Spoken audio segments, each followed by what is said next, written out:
वक्रतुंड महाकाय सूर्यकोटि समप्रभा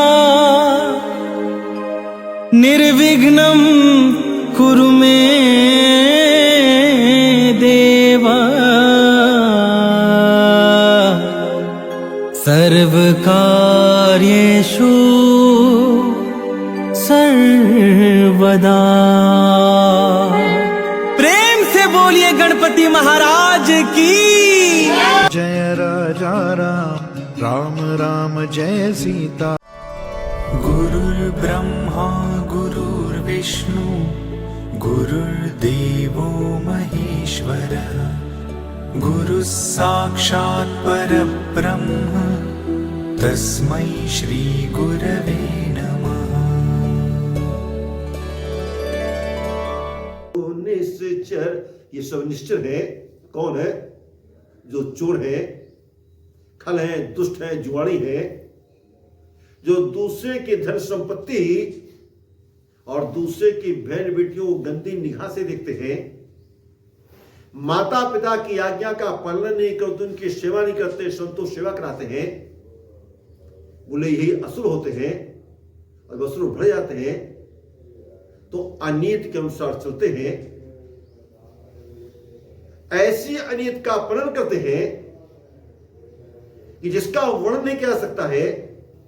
तब ब्राह्मण, गौ, संत और देवता जो सब के साथ जब परेशान होते हैं तो भगवान से प्रार्थना करते हैं। तो तब तब धरी हरि विविध शरीरा हरहि कृपा निध सज्जन पीरा।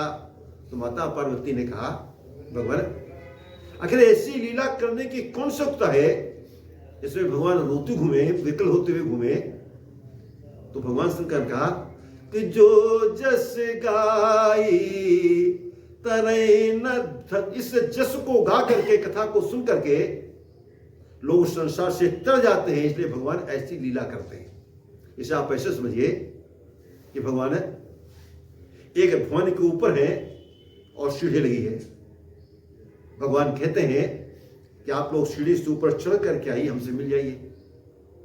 अब एक व्यक्ति चढ़ने की बड़ी कोशिश कर रहा, नहीं चढ़ पा रहा है, तो उसने कहा भगवान बताइए क्या सीढ़ी खाली ऊपर चढ़ने के काम आती है?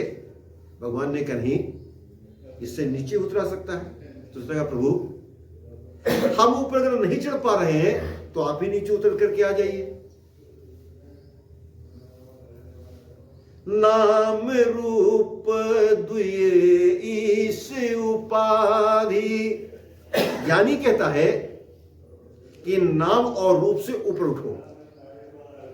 हमारे गुरुदेव कहते थे जो नाम रूप में जकड़े हैं ये सब माया के पकड़े हैं। तो गुरुदेव कहते हैं नाम और रूप से ऊपर उठो और तब देखो भगवान क्या है। और मुझे लगता है कि ज्ञानी कहता है कि नाम और रूप से ऊपर उठो, तात्पर्य क्या है कि निष्ठा के भवन के किनारे, भगवान के भवन के किनारे निष्ठा की सीढ़ी लिखी है जिसमें नाम और रूप के दो पाए हैं। तो ज्ञानी वो है जो कहता कि नाम रूप से ऊपर उठो और भगवान को पालो, और भक्त है जो कहता भगवान आप ही नीचे उतर करके आ जाए। तो भगवान भक्त की याचना स्वीकार करके नाम रूप को स्वीकार कर लेते हैं और संसार में आते हैं। वैसे तो भगवान के लिए कहा गया कि चिदानंद में देह तुम्हारी विगत विकार ज्ञान अधिकारी। भगवान ने कहा कि जब मैं अवतार लेकर के नीचे आऊंगा तो बिल्कुल तुम्हारे जैसा बन करके आऊंगा। ठीक भी है, जब साधक नाम और रूप की सीढ़ी से ऊपर जाए तो ब्रह्म से मिलकर के ब्रह्म हो जाता है। तो भगवान भी जब नीचे उतर करके आते तो मनुष्य का शरीर धारण करते हैं। तो हम आप स्वरूप से चिदानंद है पर शरीर से नहीं है। पर भगवान स्वरूप से तो चिदानंद नहीं पर चिदानंदमय, तो भगवान देह से भी चिदानंद है। आपने देखा होगा भगवान राम या कृष्ण के चित्र को, तो उनकी दाढ़ी नहीं है ना मूछ है। कारण क्या है कि भगवान संसार में लाखों वर्ष रहे तो भी उनके सिर की वय जो है वो 16 साल से ज्यादा बढ़ती नहीं।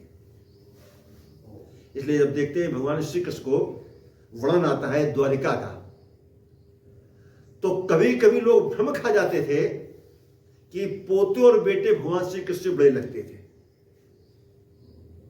एक सज्जन ने कहा, मुनि कैसे संभव है, जब संसार में कुछ भी स्थिर नहीं है भगवान का सिर कैसे स्थिर हो सकता है?